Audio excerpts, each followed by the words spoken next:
রাতের ফ্লাইট, কিন্তু ঘর জুড়ে যেন এক অদ্ভুত শূন্যতা। আয়রা কান্না করতে করতে সবকিছু গুছিয়ে নিচ্ছে।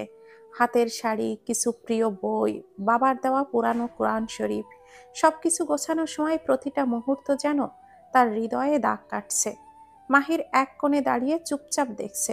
সে জানে এই বিদায়টা সহজ হবে না। আয়রার চোখের জল গাল বেয়ে পড়ছে, তবুও সে নিজেকে শক্ত রাখার চেষ্টা করছে। মাহির ধীর পায়ে এসে তার পাশে দাঁড়ালো। তারপর আস্তে করে কাঁধে হাত রাখলো। আয়রা। মাহির ডেকেই থেমে গেল। আয়রা চোখ মুছল, কিন্তু কোনো উত্তর দিল না। মাহির দীর্ঘশ্বাস ফেলল। তুমি চাইলে আমরা আরো কিছুদিন থাকতে পারি, বাবা মাকে বুঝিয়ে বলবো। আয়রা মাথা নাড়িয়ে বলল, না, তুমি তো বলেছিলে তোমার সবকিছু যুক্তরাষ্ট্রে।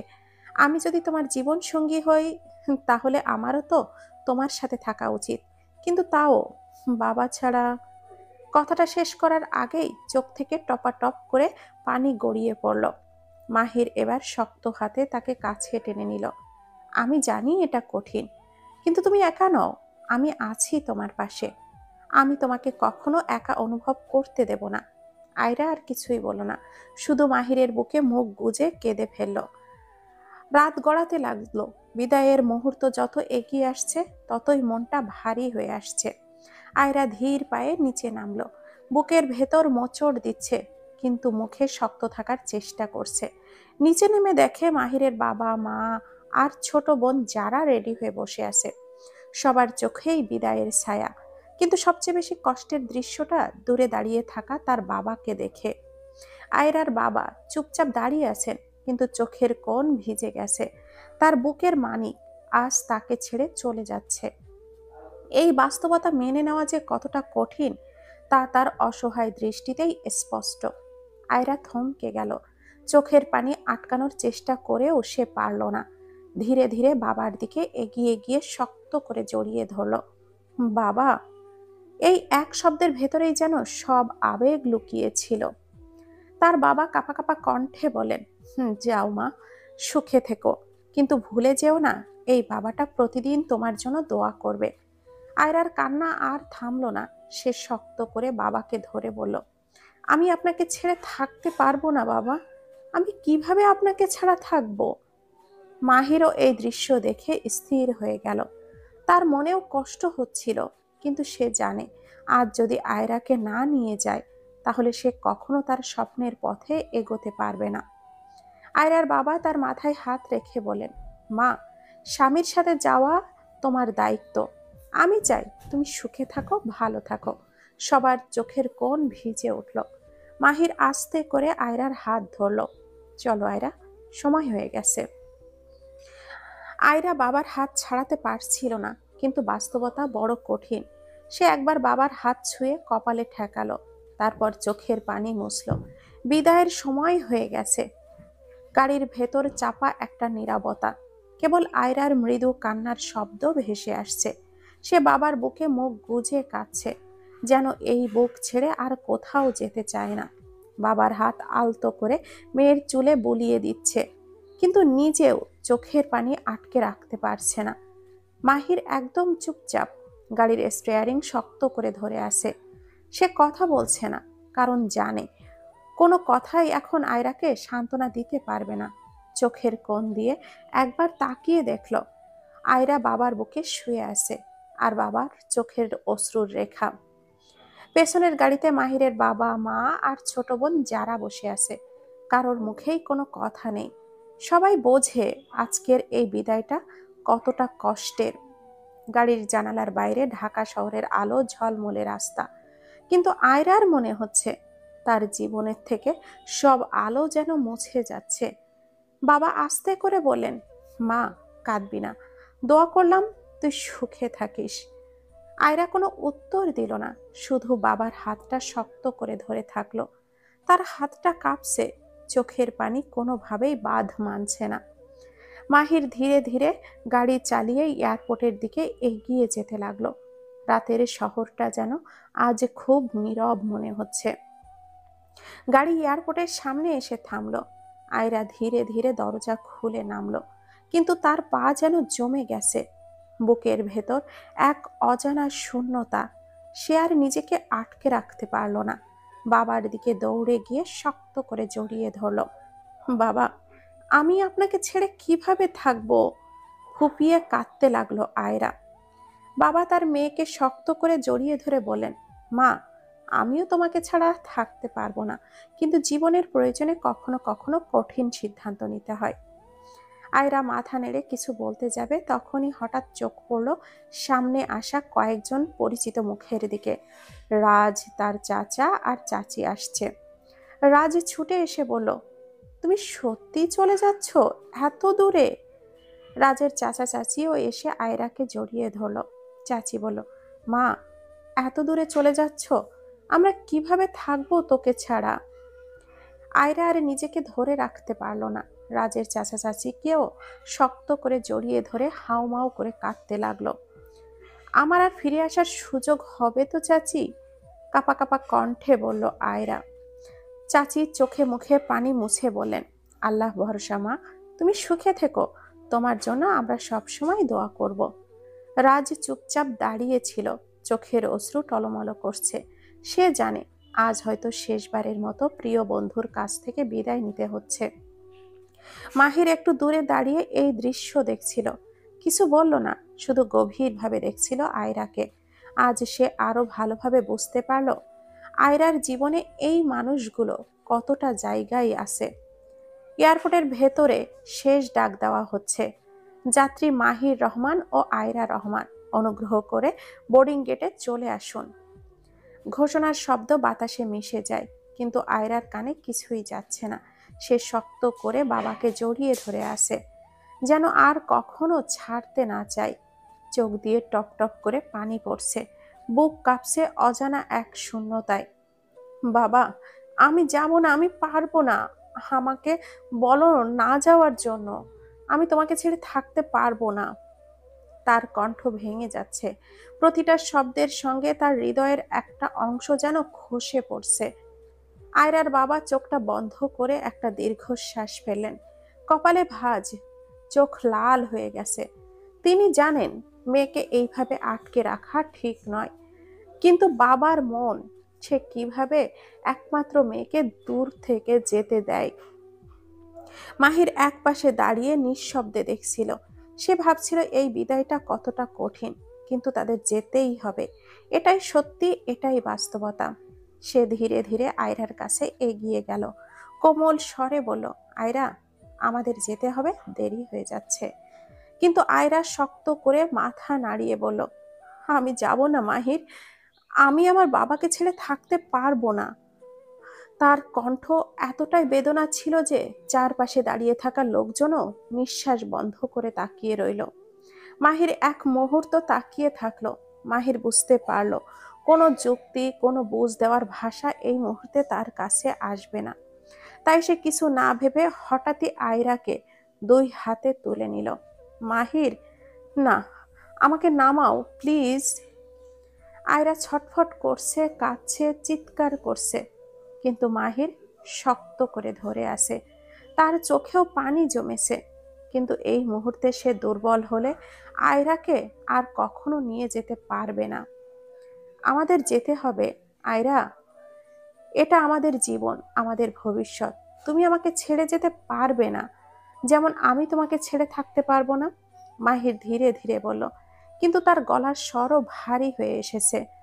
আয়রা মাথা ঝাঁকিয়ে বলল, আমি পারবো না মাহির, আমি পারবো না। পেছনে দাঁড়িয়ে থাকা আয়রার বাবা চোখের পানি মুছে তাকিয়ে রইলেন। তার বুকটাও ফেটে যাচ্ছে, কিন্তু তিনি জানেন মেয়েকে আটকানো যাবে না। তিনি এক পা এগিয়ে এসে কাঁপা কাঁপা কণ্ঠে বলেন, বাবা, কাঁদিস না, আমি আছি তো, সব সময় তোর জন্য দোয়া করব। আয়রা তার বাবার দিকে তাকিয়ে কেঁপে উঠল, যেন এক মুহূর্তের জন্য পৃথিবী থমকে গেছে। বাবা। মাহির এগিয়ে যেতে লাগলো, পেছনে ফিরে আর তাকালো না। চোখ বন্ধ করে গভীর শ্বাস নিল, কারণ একবার যদি পেছনে তাকায় তবে হয়তো নিজেই ভেঙে পড়বে। এয়ারপোর্টের আলোর নিচে শত মানুষের মাঝে এক অসহায় বাবা দাঁড়িয়ে আছেন, আর তার বুকের ভেতর একটা বিশাল শূন্যতা তৈরি হয়েছে। মেয়ের কান্নার শব্দ ধীরে ধীরে দূরে মিলিয়ে যাচ্ছে।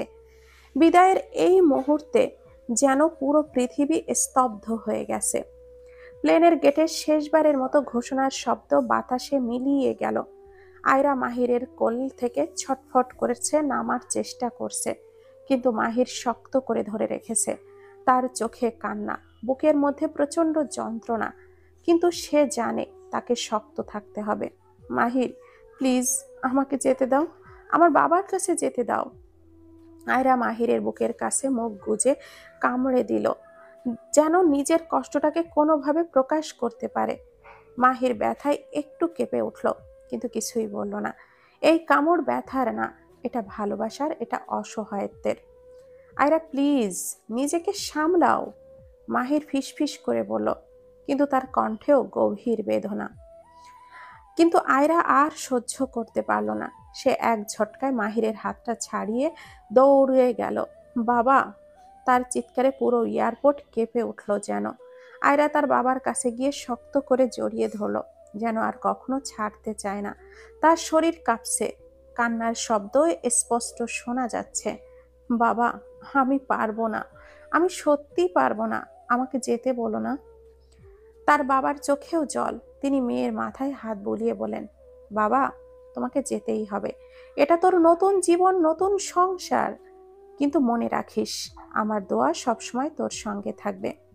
মাহির দূর থেকে সবই দেখছিল, তার চোখেও পানি। সে ধীরে ধীরে এগিয়ে গিয়ে এলো, কাপা কাপা কণ্ঠে বলল, আয়রা, আমাদের যেতে হবে। সে ধীরে ধীরে এগিয়ে এলো, কাপা কাপা কণ্ঠে বলল, আয়রা, আমাদের যেতে হবে। আয়রা বাবার গলা শক্ত করে ধরে বলল, আমি যাব না মাহির, আমি পারবো না। মাহির চোখটা বন্ধ করলো, তারপর আবার খোলা চোখে তাকিয়ে গভীর নিঃশ্বাস নিল। সে নিচু হয়ে আয়রার বাবার পা ছুঁয়ে সালাম করলো, বলল, বাবা, আপনি আমার জন্য দোয়া করবেন।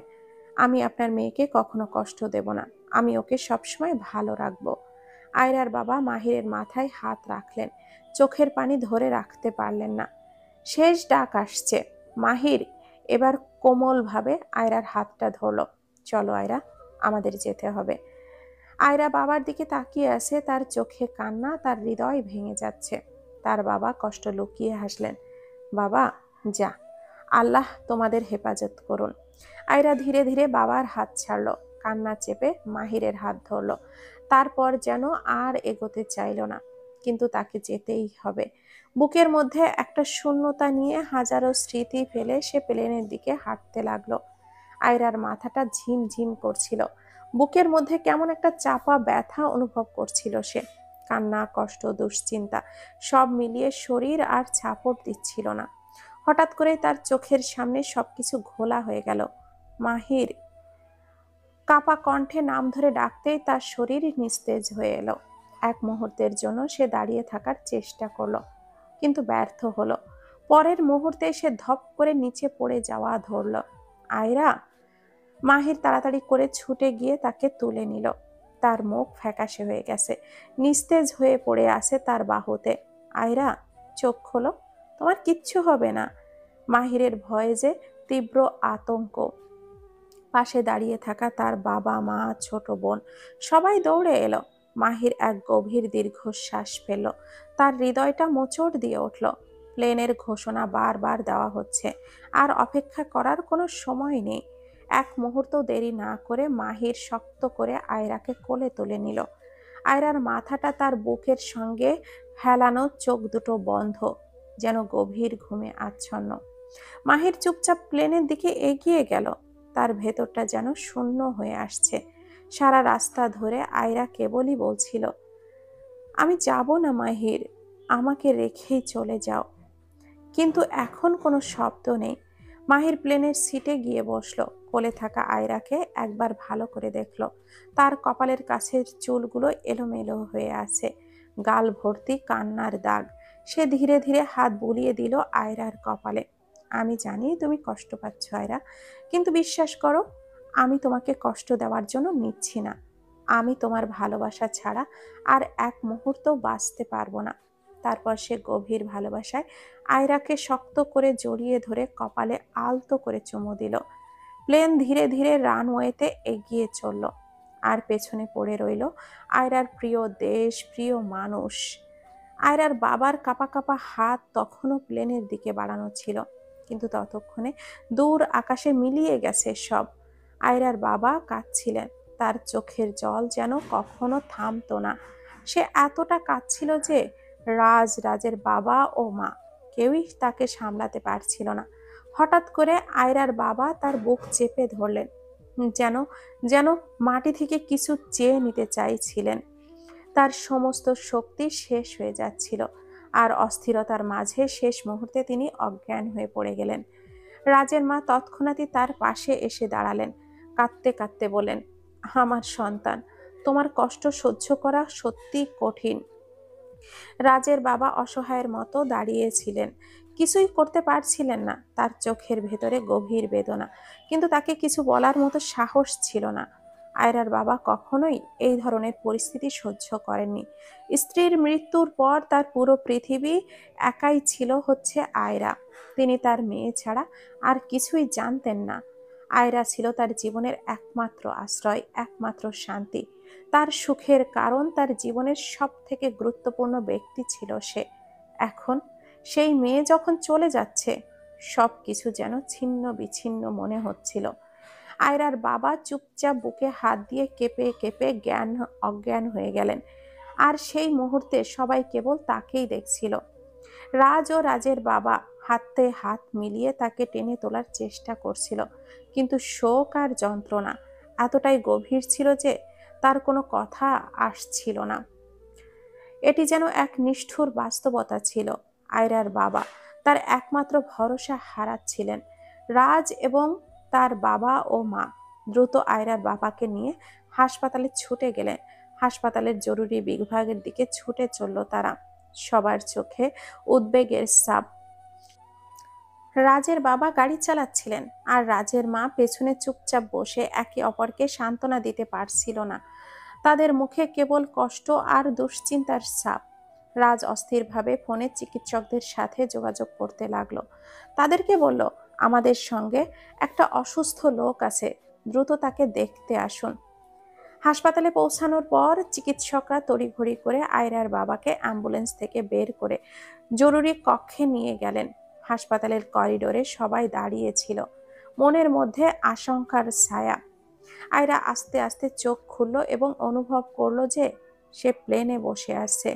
কিছুক্ষণ নির্বিকার ভাবে চারপাশে তাকিয়ে রইল, তারপর ধীরে ধীরে তার চোখে পানি চলে এলো।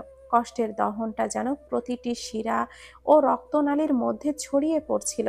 সে চুপচাপ কাঁদতে লাগলো, তবে কোনো শব্দ বের হচ্ছিল না।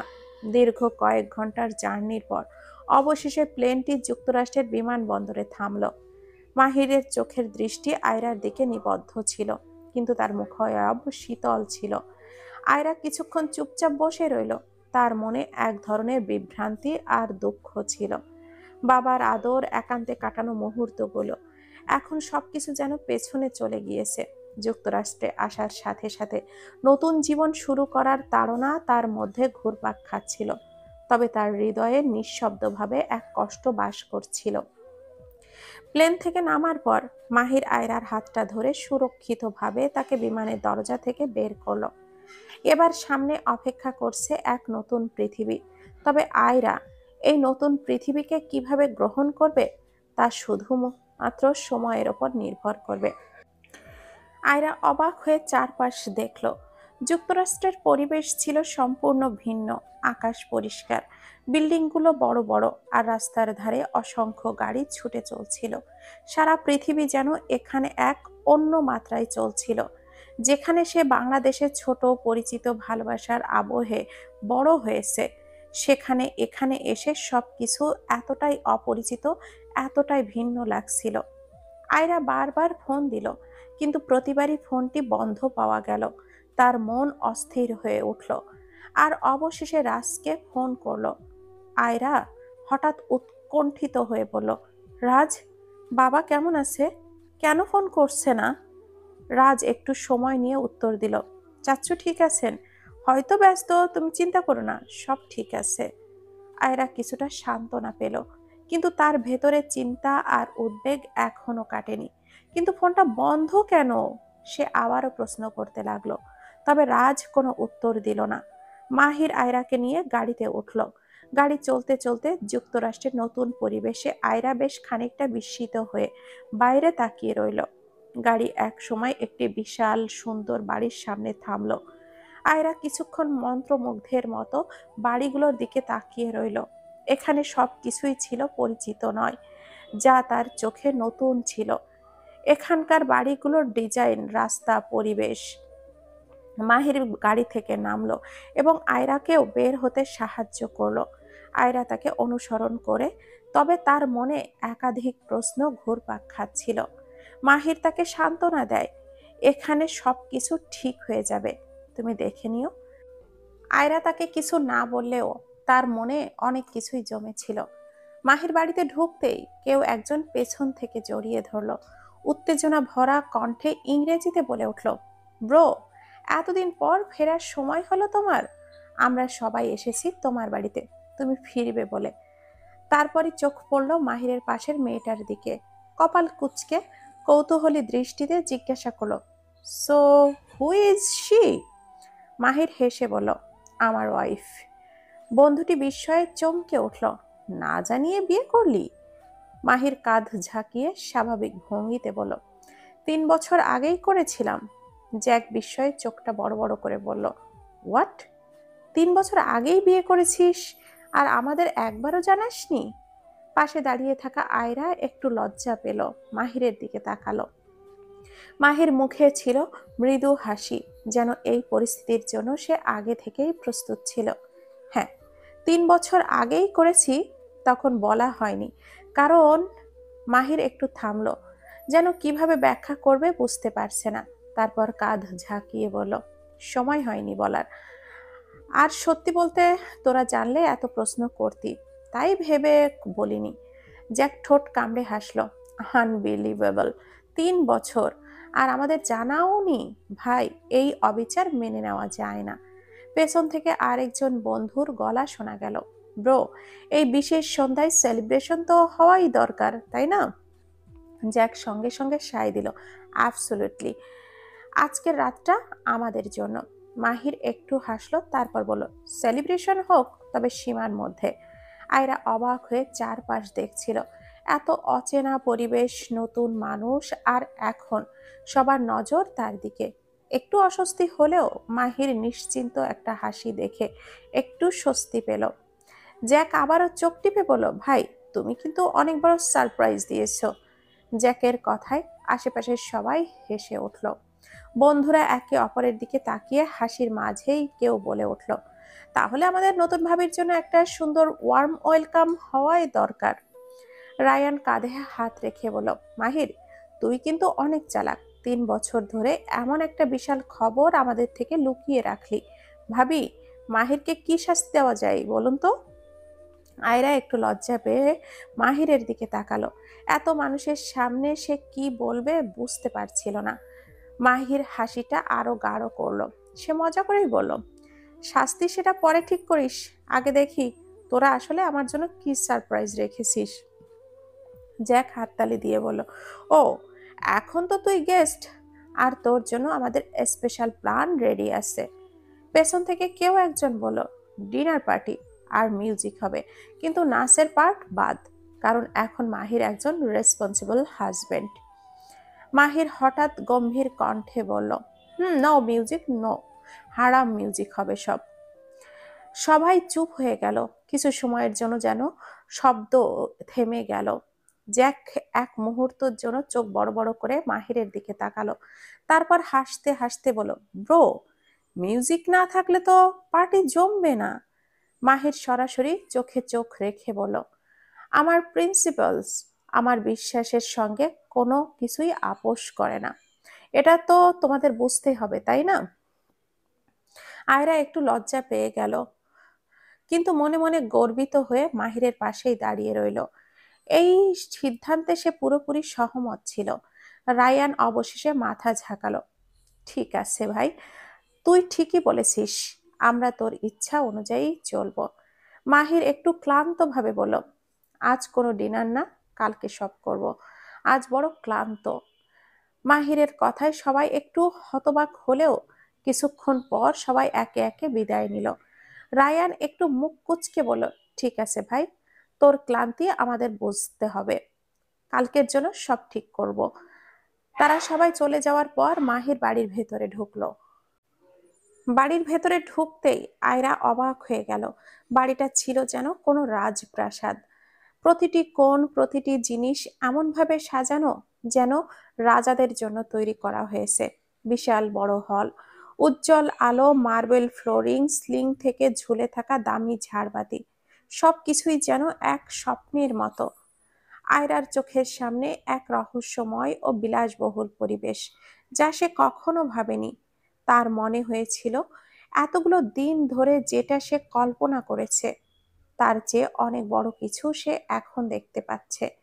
মাহির তাকে একটু এগিয়ে নিয়ে গিয়ে বলল, এটা আমাদের বাড়ি, এখানে তোমার সংসার জীবন শুরু হবে। আয়রা সশব্দে শ্বাস টেনে বলল, এত সুন্দর কেন বাড়িটা? মাহির একটু হাসলো। পছন্দ হয়েছে আয়রা জান? খুব। তাই বুঝি? এই, তোমার বাবা মাও আসলো না কেন? আসলে বাবা ও মা আমাদের মেইন বাড়িতে গেছে, আমরাও যাব 2 দিন পরে। সত্যি? মেম সাহেব। মাহির আয়রার হাত ধরে বলো, রুমে চলো। তখনই 5জন সার্ভেন্ট দৌড়ে এসে দাঁড়ালো। একে একে তারা বলল, স্যার, আপনারা আজ কি খাবেন?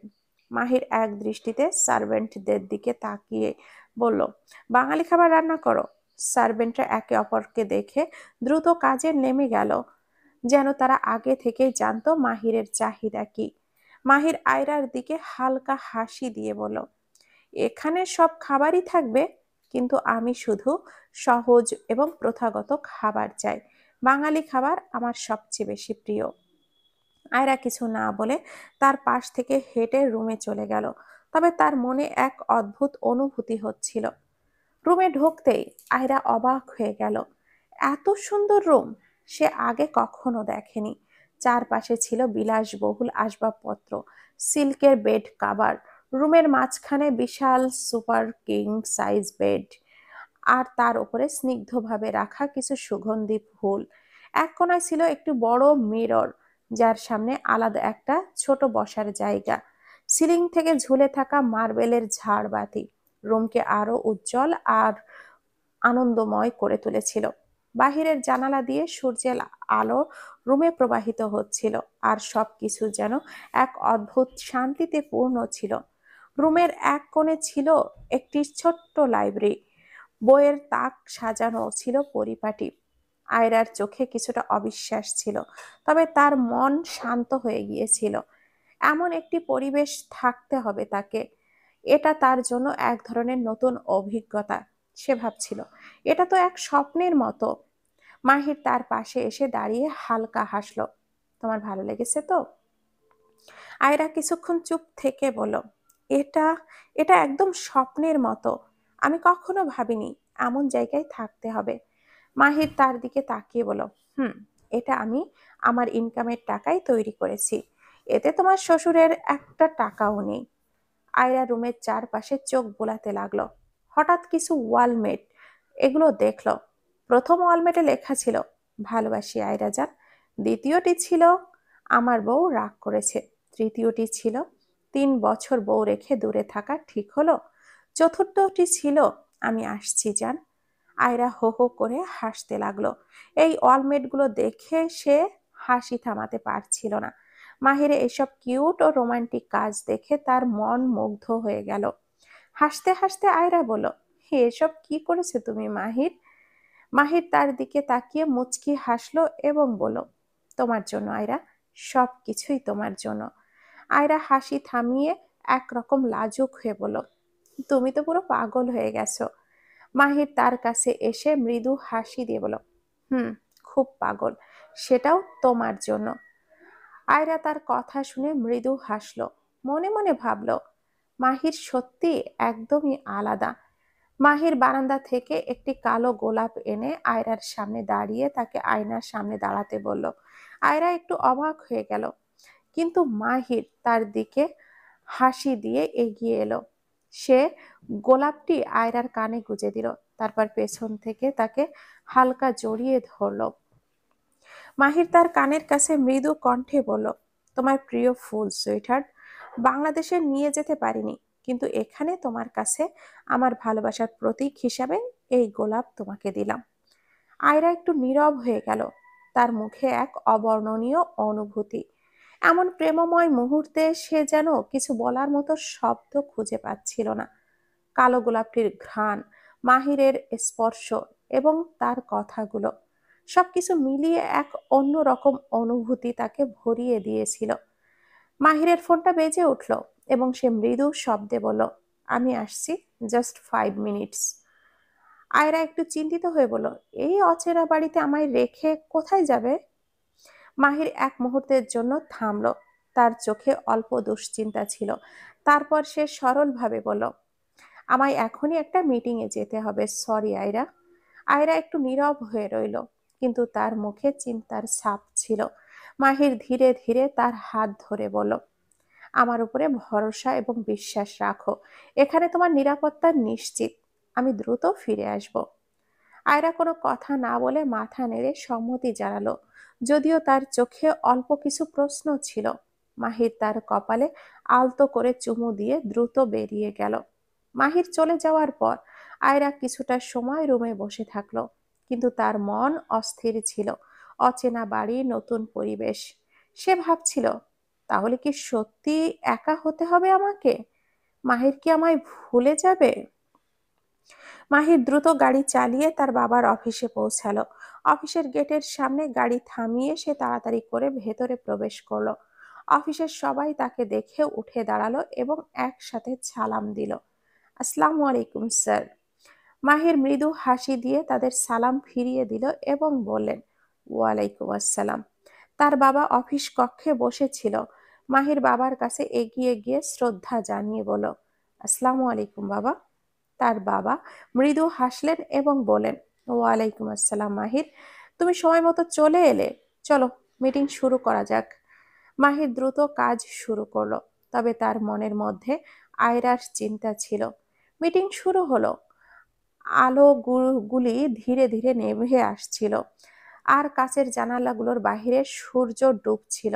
যুক্তরাষ্ট্রের ধনী ও প্রভাবশালী ব্যবসায়ীরা একে একে বসেছিল, তবে তাদের চোখগুলো যেন এক জায়গায় স্থির হয়ে গিয়েছিল। মাহির ইফতেখার চৌধুরীর প্রবেশ একটি সিনেমার দৃশ্যের মতো ছিল।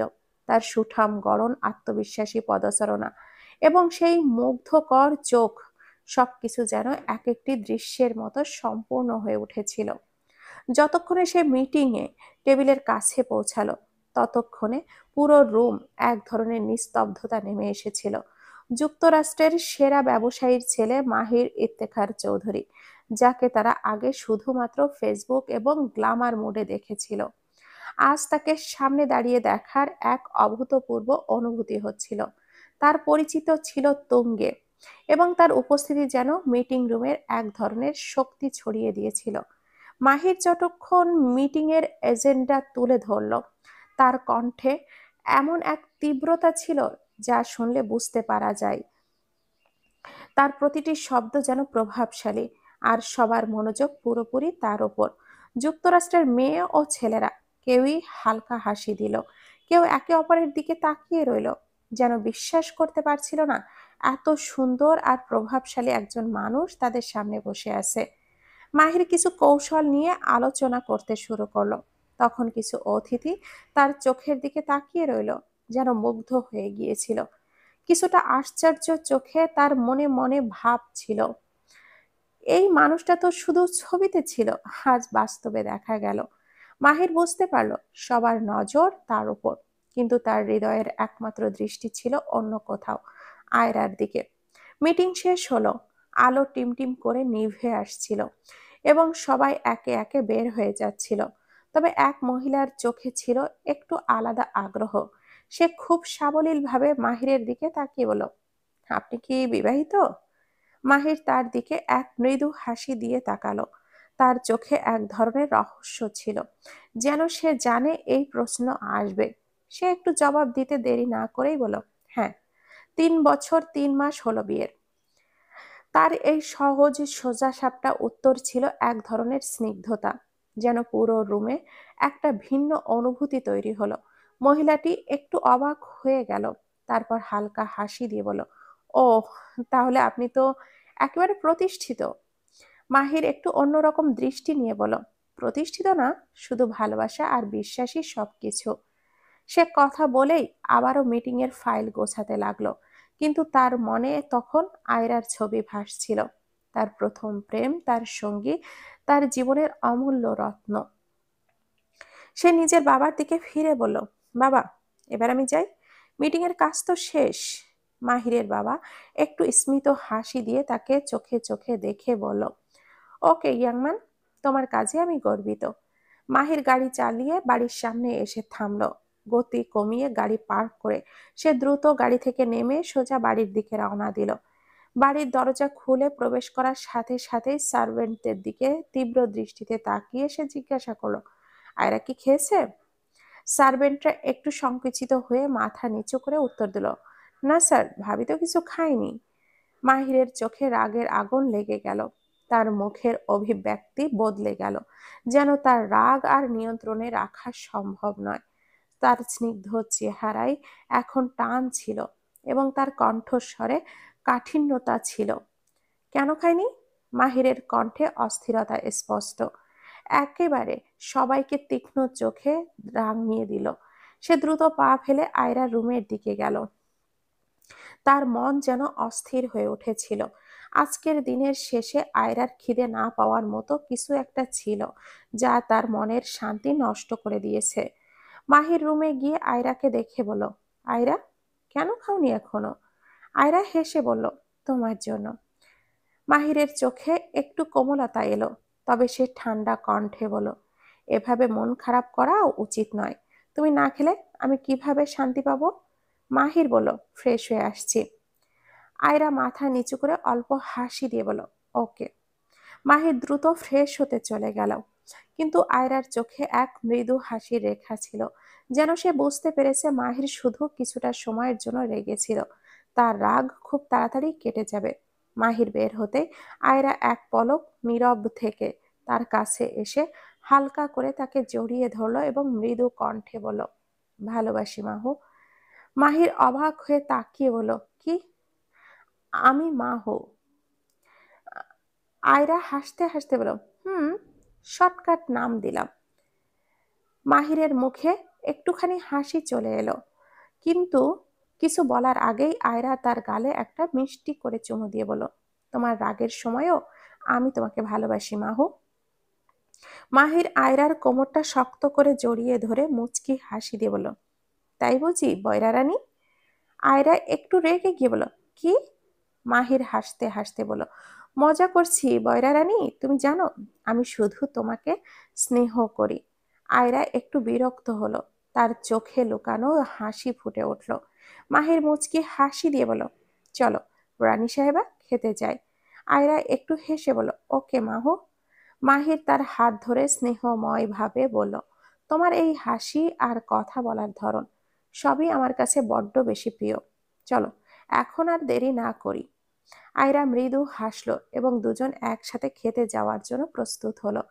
তাদের মধ্যে একজন অদ্ভুত স্নেহ ও ভালোবাসার বন্ধন ছিল, যা তাদের দিনগুলোকে আরো সুন্দর করে তুলেছিল। মাহির ও আয়রা সিঁড়ি বেয়ে নিচে নেমে চেয়ারে বসলো। সার্ভেন্ট বাঙালি খাবার সার্ভ করলো, যার গন্ধ বাতাসে ভেসে আসছিল। মাহির মৃদু হাসি দিয়ে নিজ হাতে আয়রাকে খাইয়ে দিতে লাগলো। আয়রা কিছুটা লজ্জা পেয়ে হাতে কামড় দিল। মাহির অবাক হয়ে বলল, হে, কি করছো? আমার আঙ্গুলে কামড় দিচ্ছ কেন? আয়রা মুচকি হেসে বলল, তোমার আঙ্গুল মিষ্টি খুব। মাহির হাসতে হাসতে বলল, তুমি যখন এমন ভাবে খাবে তখন তো আমি আরো বেশি খাইয়ে দিতে চাই।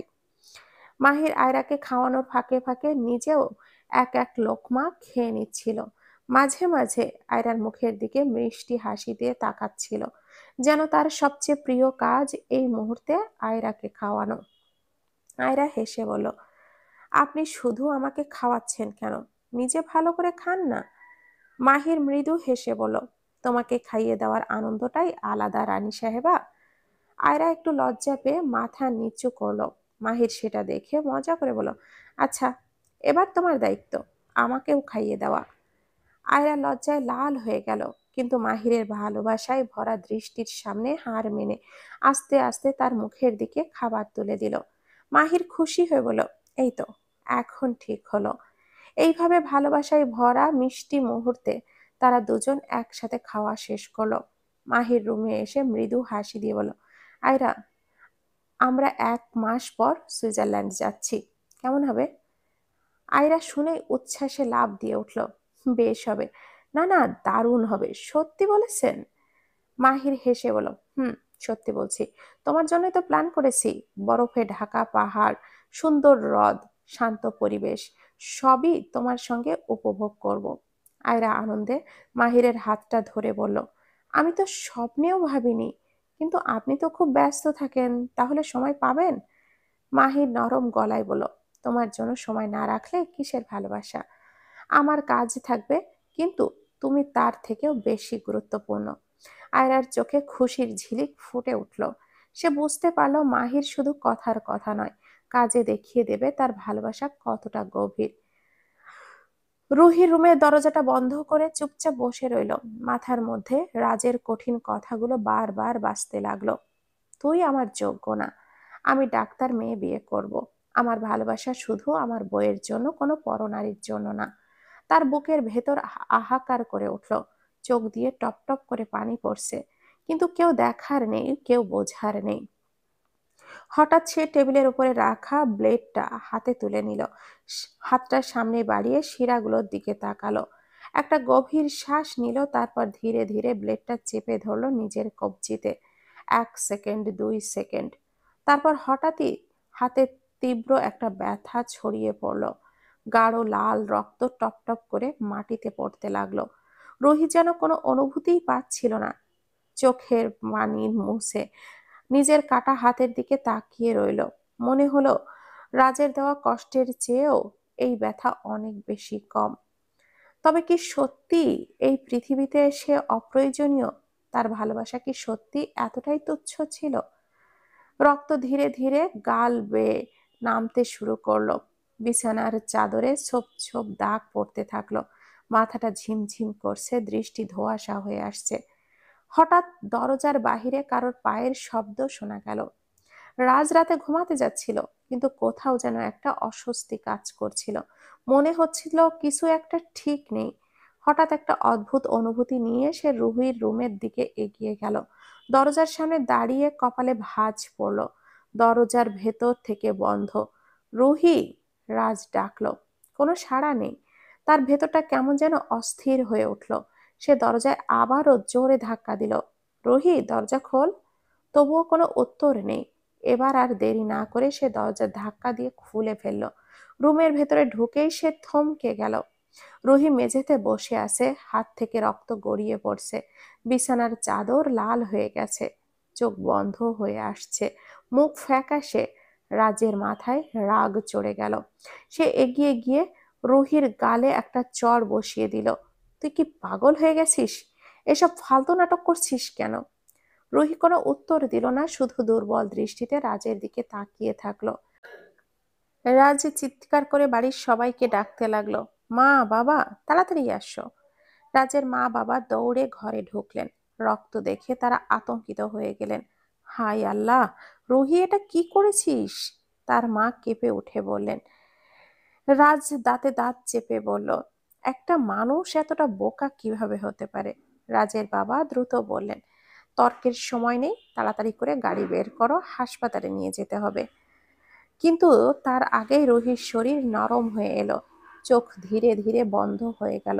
রুহি, চোখ বন্ধ করবি না। রাজ দৌড়ে গিয়ে তাকে ধরে ফেলল, কিন্তু রুহি আর কিছুই শুনতে পারল না। সে অজ্ঞান হয়ে গেল। রাজ কোনো কথা বলল না। সে শক্ত হাতে রুহিকে কোলে তুলে নিল। তার ফ্যাকাশে মুখ নিস্তেজ হয়ে যেতে দেখে মনে হচ্ছিল রুহি ধীরে ধীরে আরো দূরে চলে যাচ্ছে। বাবা, তাড়াতাড়ি করো। রাজের বাবা গাড়ির দরজা খুলে দিলেন। রাজ রুহিকে আস্তে করে গাড়ির সিটে শুইয়ে দিল। রাজের মা তার কপাল ছুঁয়ে দেখলেন। এত ঠান্ডা কেন? রাজ, দ্রুত চালা। রাজ কিছু না বলে গাড়ি স্টার্ট দিল। রাস্তার নিয়ম কানুন ভুলে গিয়ে সে পাগলের মতো ড্রাইভ করতে লাগলো। পেছনের সিটে বসে তার মা বারবার আল্লাহকে ডাকছিলেন, হে আল্লাহ, আমার মেয়েটাকে বাঁচাও, ওর কিছু হলে আমি বাঁচবো না। রাজের বাবাও চুপচাপ বসেছিলেন, কিন্তু তার চোখের দুশ্চিন্তার স্পষ্ট বোঝা যাচ্ছিল। হাসপাতালের সামনে এসে রাজ ব্রেক কষে থামলো। সে এক মুহূর্তও দেরি না করে আবারও রুহিকে কোলে তুলে নিল এবং দৌড়াতে লাগলো হাসপাতালের ভেতরের দিকে। ডাক্তার, কেউ আসুন, আমার বোনের অবস্থা খুবই খারাপ। রাজের কণ্ঠ কাঁপছিল। ডাক্তার ও নার্সরা দ্রুত স্ট্রেচার নিয়ে এগিয়ে এলেন। রাজ রুহিকে স্ট্রেচারে শুইয়ে দিল, কিন্তু হাতটা ছাড়তে পারছিল না। ডাক্তার, ও ঠিক থাকবে তো? রাজের কণ্ঠে একটা অদ্ভুত আতঙ্ক ফুটে উঠল। আমরা আমাদের সাধ্য মতো চেষ্টা করছি, দোয়া করুন। রাজের মা পেছন থেকে এসে তার হাতটা ধরে কাঁদতে লাগলেন। রাজ, আমার মেয়েটার কিছু হলে আমি কি করব? রাজ চুপচাপ দাঁড়িয়ে থাকলো। চোখের সামনে রুহিকে ভেতরে নিয়ে যাওয়া হলো, আর সে অসহায়ের মতো দাঁড়িয়ে রইল। এই মুহূর্তে রাজ বুঝতে পারছিল না সে রাগে কাঁপছিল নাকি ভয়ে। রুহিকে দীর্ঘ চিকিৎসার পর হাসপাতালের বেডে নেওয়া হলো। ধীরে ধীরে তার জ্ঞান ফিরছিল। চোখ খুলতেই দেখতে পেল তার চারপাশে রাজ, তার মা, বাবা আর ডাক্তাররা দাঁড়িয়ে আছেন। রাজের মা উদ্বিগ্ন কণ্ঠে বললেন, রুহি, কেমন লাগছে মা এখন? রুহি দুর্বল কণ্ঠে বলল, আমি বেঁচে আছি। রাজ তখনও রাগে দুশ্চিন্তায় দাঁতে দাঁত চেপেছিল, কিন্তু তার চোখে ক্লান্তি আর চিন্তার ছাপ ছিল স্পষ্ট। রাজের বাবা কড়া গলায় বলেন, কেন এমন করলি তুই? কি এমন হয়েছিল যে তুই নিজেই তোর জীবন শেষ করে দিতে চেয়েছিলি? রুহি ফ্যাকাশে মুখে চোখটা বন্ধ করে নিল। কিছুক্ষণ চুপ থাকার পর ধীরে ধীরে বলল, আমি আমি রাজভাইকে ভালোবাসি। কথাটা শুনে রুমে এক মুহূর্তের জন্য পিনপতন নীরবতা নেমে এলো। রাজের মা বিস্ময়ে চোখটা বড় বড় করে বলল, তুই কি বললি রুহি? রাজ হতভম্ব হয়ে গেল। তার শরীর শক্ত হয়ে গেল, রাগে চোয়াল শক্ত হয়ে এলো। তুই এসব কি বলছিস? এটা একটা নোংরা রসিকতা, রাইট? রাজ গম্ভীর কণ্ঠে বলল। রুহি মাথা নিচু করে বলল, এটা রসিকতা না ভাইয়া, আমি সত্যি তোমাকে ভালোবাসি। তোমার প্রতি আমার ভালোবাসা কোনো দিনও ভাই বোনের মতো ছিল না। আমি কখনো তোমাকে ভাই মনেই করিনি।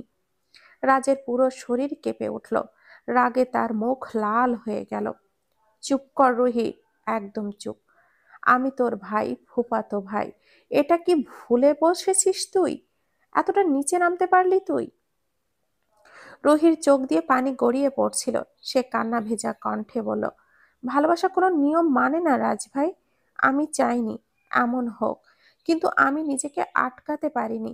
তুমি যখন বললে যে তুমি শুধুমাত্র একজন ডাক্তার মেয়েকে বিয়ে করবে, তখন আমি সহ্য করতে পারিনি। আমি জানি তুমি আমাকে কখনো ভালোবাসবে না, কিন্তু আমি পারলাম না ভাইয়া।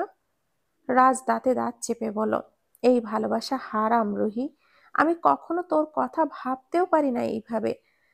আজ থেকে আমাদের সম্পর্ক কেবল নামমাত্র ভাই বোনের থাকবে, এর বেশি কিছুই না। আমি ঘৃণা করি তোর এই চিন্তা ভাবনাকে। রুহি হাউমাউ করে কেঁদে উঠল। রাজের মা বাবা নির্বাক হয়ে দাঁড়িয়ে রইলেন। এমন পরিস্থিতির জন্য তারা একদম প্রস্তুত ছিলেন না। আয়রা ও মাহির রুমে আসার পর মাহির মুচকি হেসে বলল, চলো বারান্দায় যাই। আয়রা অবাক হয়ে বলল, এখন বারান্দায় কেন? মাহির চোখ টিপে বলল, তোমাকে একটু যুক্তরাষ্ট্রের পরিবেশ দেখাবো। দুজন বারান্দায় গিয়ে দাঁড়ালো। ঠান্ডা বাতাস, আয়রার চুল খেলতে লাগলো। আয়রা মুগ্ধ হয়ে চারপাশের দৃশ্য দেখতে থাকলো। উঁচু উঁচু ভবন, সবুজ গাছপালা আর দূরে পাহাড়ের আভাস। মাহির আলতো করে তার পেছনে দাঁড়িয়ে কোমরে হাত রেখে বলল, এই পরিবেশে তোমাকে আরো বেশি সুন্দর লাগছে আয়রা। আয়রা মিষ্টি হাসি দিয়ে বলল, সত্যি অনেক সুন্দর জায়গা, কিন্তু আপনার সঙ্গে থাকলেই সব জায়গা সুন্দর লাগে। মাহির মৃদু হেসে বলল, তাহলে তো আমাকে সবসময় তোমার পাশেই থাকতে হবে। আয়রা আকাশের দিকে তাকিয়ে বলল, আমাদের জীবনে অনেক সুন্দর সুন্দর মুহূর্ত আসবে, তাই না? মাহির মাথা নেড়ে বলল, হ্যাঁ, প্রতিটা মুহূর্ত আমরা একসঙ্গে কাটাবো ইনশাআল্লাহ। ওরা একে অপরের পাশে দাঁড়িয়ে নীরবতা আর ভালোবাসায় ডুবে রইল। যুক্তরাষ্ট্রের সেই অপরিচিত বারান্দাও যেন তাদের কাছে পরিচিত আর প্রিয় হয়ে উঠল। মাহির হাসি মুখে আয়রার হাতটা ধরে বলল, চলো তাহলে, তোমাকে পুরো বাড়িটা ঘুরিয়ে দেখায়। আয়রা উচ্ছ্বাসে বলল, আমি কিন্তু একদম রেডি। মাহির প্রথমে তাকে নিয়ে গেল বিশাল ড্রয়িং রুমে। আয়রা অবাক হয়ে চারপাশে তাকালো। রাজকীয় সাজসজ্জা, ঝাড়বাতির আলোকছটা আর দেওয়ালে ঝুলানো সুন্দর পেইন্টিং দেখে সে মুগ্ধ হয়ে বলল, এটা তো একদম সিনেমার মতো। মাহির হেসে বলল, এখনো অনেক কিছু দেখা বাকি রানী সাহেবা। তারপর সে আয়রাকে নিয়ে গেল কিচেনে। কিচেন দেখে আয়রা বলল, এটা তো একদম হোটেলের মতো, এত কিছু রান্না হয় এখানে। মাহির মজা করে বলল, তুমি চাইলে এখানে রান্না করতে পারো, তবে শর্ত হলো শুধু আমার জন্য। আয়রা হাসতে লাগলো, ওহ, বেশ চালাক হয়েছেন তাই না। এরপর মাহির তাকে নিয়ে গেল লাইব্রেরির রুমে। বিশাল বিশাল বুক সেলফ। এটা দেখে আয়রা বিস্মিত হয়ে বলল, এত বই, এগুলো কি সবই তুমি পড়েছো? মাহির মুচকি হেসে বলল, সব না, তবে অনেকগুলোই পড়েছি, তুমি চাইলে যে কোনোটা পড়তে পারো। আয়রা খুশি হয়ে বলল, বাহ, এখানে বসে বই পড়তে খুব ভালো লাগবে। শেষে মাহির তাকে নিয়ে গেল বাগানে। সুন্দর ফুলের গন্ধে বাতাস ভরেছিল। আয়রা মুগ্ধ হয়ে বলল, এখানে বসে সময় কাটানো যাবে? মাহির তার দিকে তাকিয়ে বলল, তুমি যখন যেখানে চাইবে সেখানেই কাটাতে পারবে, কারণ এই বাড়ির রানী তুমি। আয়রা লজ্জায় মাথা নিচু করলো আর মাহির তাকে ভালোবাসায় ভরা চোখে দেখতে লাগলো। মাহির বাগানের বিভিন্ন জায়গা থেকে সুন্দর সুন্দর বিদেশি ফুল তুলে আনলো। লাল, নীল, বেগুনি, সাদা আর নানান রঙের ফুলগুলো একত্র করে আয়রার সামনে ধরলো, বলল, এই ফুলগুলো আমার রানীর জন্য। আয়রা অবাক হয়ে বলল, আরে, এতগুলো ফুল, এগুলো তো বাগানে রাখা উচিত ছিল। মাহির হাসলো, বাগানে রেখে লাভ কি, এগুলো তো আমার রানীর হাতেই সবচেয়ে বেশি মানায়। আয়রা মিষ্টি হেসে ফুলগুলো হাতে নিল। নরম তুলতুলে পাপড়িগুলো ছুঁয়ে সে চোখটা বন্ধ করে বলল, এগুলোর গন্ধ কত সুন্দর। জাজাকাল্লাহু খায়রান মাহির, তুমি সবসময় আমাকে এত স্পেশাল ফিল করাও। মাহির তার দিকে তাকিয়ে গভীর কণ্ঠে বলল, তুমি তো আমার জীবনের সবচেয়ে স্পেশাল মানুষ আয়রা। তোমার হাসির জন্য আমি প্রতিদিন এমন হাজার ফুল নিয়ে আসতে রাজি আছি। আয়রা লজ্জায় মাথা নিচু করলো আর মাহির আলতো করে তার কপালে চুমু দিয়ে বলল, চলো, তোমার জন্য আরেকটা চমক অপেক্ষা করছে। আয়রা চোখটা বড় বড় করলো, আরেকটা চমক? মাহির রহস্যময় হাসি দিয়ে বলল, হ্যাঁ, দেখলেই বুঝবে। মাহির আয়রার হাতটা ধরে বাড়ির ভেতরে নিয়ে গেল। রহস্যময় হাসি দিয়ে বলল, চোখটা বন্ধ করো রানী সাহেবা। আয়রা কপট রাগ দেখিয়ে বলল, আবার কি চমক দিচ্ছ, বলো না। মাহির মাথা নাড়িয়ে বলল, না, আগে চোখটা বন্ধ করো। আয়রা চোখটা বন্ধ করলো। মাহির ধীরে ধীরে তাকে একটি ঘরে নিয়ে গেল। তারপর বলল, এবার খুলে ফেলো। আয়রা চোখ খুলতে বিস্ময়ের চমকে উঠল। বাগানের মাঝে টেবিলে সুন্দর করে সাজানো ছিল তার পছন্দের সব জিনিস, তার প্রিয় বই, কিছু চকলেট, একগুচ্ছ নতুন শাড়ি, আর পাশে রাখা ছিল একটা ছোট্ট কেক, যেখানে লেখা ছিল, আমার রানীর জন্য বিশেষ উপহার। আয়রার চোখ আনন্দে চিকচিক করে উঠল। সে বিস্মিত হয়ে বলল, মাহির, এত কিছু? মাহির মুচকি হেসে বলল, তোমার হাসিটাই আমার সবচেয়ে বড় উপহার। এটা তোমার জন্য ছোট্ট একটা ভালোবাসার বহিঃপ্রকাশ। আয়রা মাহিরের দিকে তাকিয়ে আবেগে বলে উঠল, তুমি সত্যি আমার জীবনের সবচেয়ে সুন্দর আশীর্বাদ। তারপর সে মাহির এর গলা জড়িয়ে ধরে বলল, আর মাহির আলতো করে তার কপালে চুমু দিয়ে বলল, এমন চমক তো আরো অনেক অপেক্ষা করছে রানী সাহেবা। মাহির হাসতে হাসতে বলল, চলো, দোলনায় বসবে। আয়রা খুশি হয়ে বলল, অনেকদিন দোলনায় বসা হয়নি। মাহির তার হাত ধরে ধীরে ধীরে দোলনায় বসালো। তারপর পেছন থেকে দোল দিতে লাগলো। বাতাসে আয়রার ওড়না উড়ছিল, চুলগুলো এলোমেলো হয়ে যাচ্ছিল। মাহির মুগ্ধ হয়ে বলল, তুমি জানো, এই বাতাসও তোমার গন্ধ নিয়ে আসছে আমার কাছে। আয়রা হেসে ফেল, তুমি এত রোমান্টিক হলে কবে থেকে? মাহির দুষ্টু হাসি দিয়ে বলল, যেদিন থেকে আমার রানী আমার জীবনে এসেছে। আয়রা লজ্জায় মাথা নিচু করলো, আর মাহির ধীরে ধীরে দোলাতে লাগলো, যেন এই মুহূর্তটা কখনো শেষ না হয়। মাহির বেলি ফুলগুলো সংগ্রহ করে একে একে ঘাসের ওপরে বসে মালা তৈরি করলো। তার মিষ্টি হাসি দেখে মনে হচ্ছিল পৃথিবীটাও যেন সেখানেই থমকে গেছে। ফুলের পাপড়ি একে একে সুরুচিপূর্ণভাবে সাজিয়ে মালাটি তৈরি করলো। তারপর সে মালাটি আয়রার পায়ে প্রথমে পরিয়ে দিল, তারপর হাতে, আর শেষে চুলে। প্রতিটি ফুল আয়রার শরীরে এক নতুন আভা নিয়ে উঠছিল। আয়রা সিঁড়ির দিকে তাকিয়ে লজ্জা পেল। তার চোখে লাল এবং রং ছড়িয়ে পড়ল, আর বলল, আপনি কেন এমন করছেন মাহির? মাহির মুচকি হেসে বলল, তোমার সৌন্দর্য দেখে আমার হৃদয় একেবারেই মুগ্ধ হয়ে যায়। তুমি যে আমার জীবনে আসছো, তার প্রতীক এই সব ফুল। আয়রা তার চোখে চোখ রেখে ধীরে ধীরে বলল, আপনার ভালোবাসা এত বিশাল, আমি বিশ্বাসই করতে পারি না। মাহির আয়রার চুলে একটি ফুল আলতো করে লাগিয়ে দিয়ে বলল, এটা শুধু ফুল নয়, এটা আমার ভালোবাসার প্রতীক। তুমি যতটা ভালোবাসা আমার কাছ থেকে আশা করো, তার থেকেও 1000 গুণ বেশি তোমাকে আমি দিতে চাই। আয়রা হেসে বলল, আপনি সত্যি আমাকে অবাক করে দেন মাহির। মাহির তার কপালে আলতো করে চুমু দিয়ে বলল, হুম, প্রতিদিন নতুন কিছু করে তোমায় ভালোবাসতে চাই। মাহির আয়রার হাতটা ধরে ফলের বাগানের দিকে গেল। চারপাশের গাছগুলো সারি দিয়ে দাঁড়িয়েছিল, আর বিভিন্ন রঙের ফল ঝুলছিল। আয়রা অবাক হয়ে চারপাশে তাকিয়ে রইল, কারণ এমন বিশাল সুস্বাদু ফলের বাগান সে কখনো দেখেনি। দেশি ফল যেমন কাঁঠাল, আম, জাম, উম, আর বিদেশি ফলও রয়েছে, আপেল, পিচ, আমড়া, ব্লুবেরি, আর সবকিছু একসাথে যেন এক অন্য পৃথিবী খুলে দিয়েছে। যুক্তরাষ্ট্রে বসে এই সব ফলের এমন সমাহার দেখে আয়রা এক মুহূর্তের জন্য স্তম্ভিত হয়ে গেল। মাহির হাসি মুখে বলল, কেমন লাগছে? এত সবার দেখা পেলে তুমি অবাক হয়ে যাবে না তো আবার?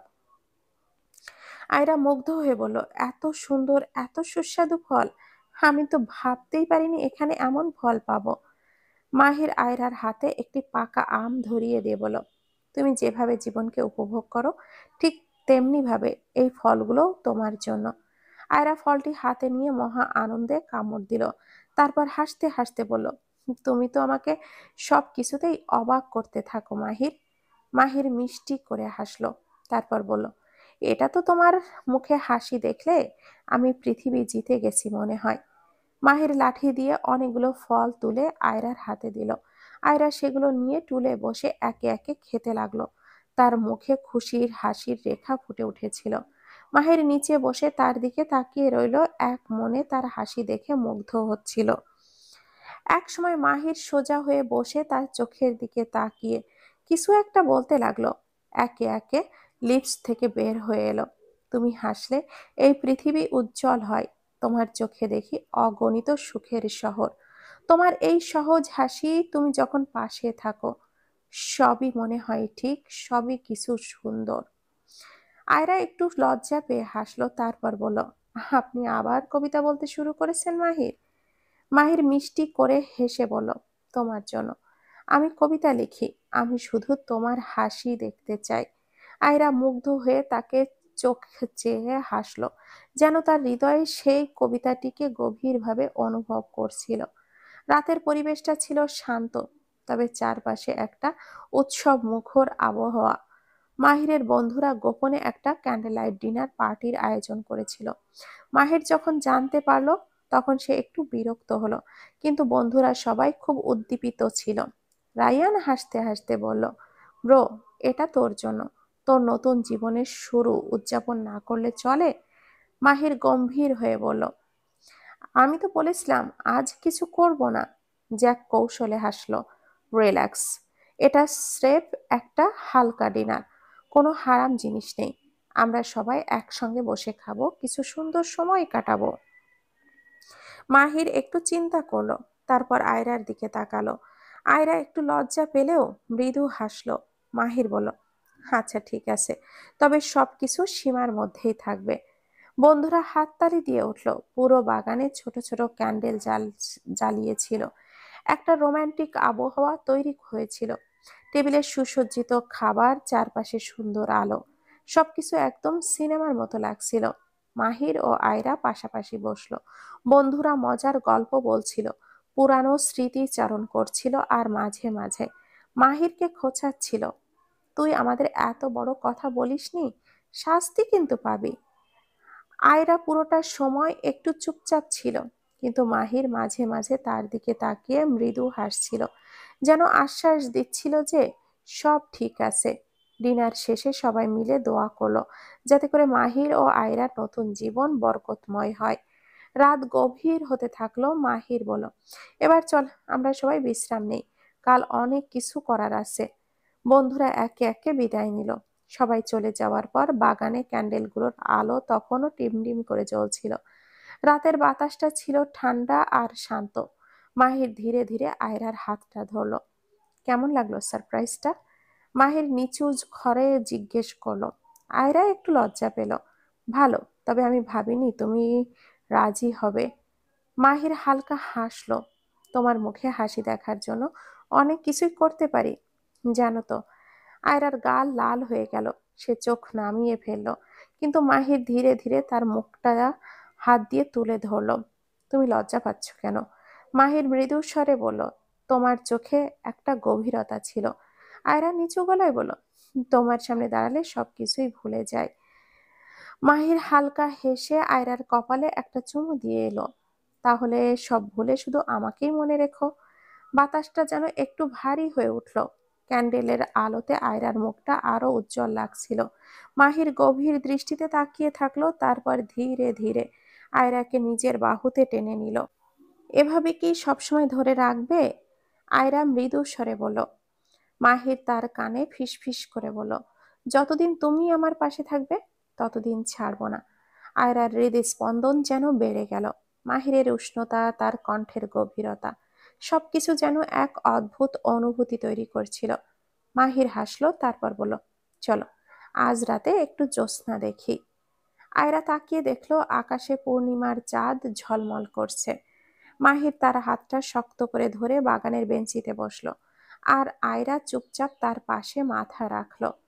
কয়েক মুহূর্ত নীরব থাকার পর মাহির মৃদু স্বরে বলল, তুমি জানো, এই মুহূর্তটা আমি সারাটা জীবন মনে রাখবো। আয়রা চোখটা বন্ধ করে বলল, আমি চাই না এই রাতটা শেষ হোক। মাহির হেসে বলল, তাহলে থাকো আমার কাছেই সারা জীবন। আয়রা চোখ তুলে তাকালো, তারপর ধীরে ধীরে মাথা নেড়ে রাজি হলো। রাতটা সত্যি অন্যরকম হয়ে উঠল, ভালোবাসায় ভরা, নীরব, অথচ গভীর।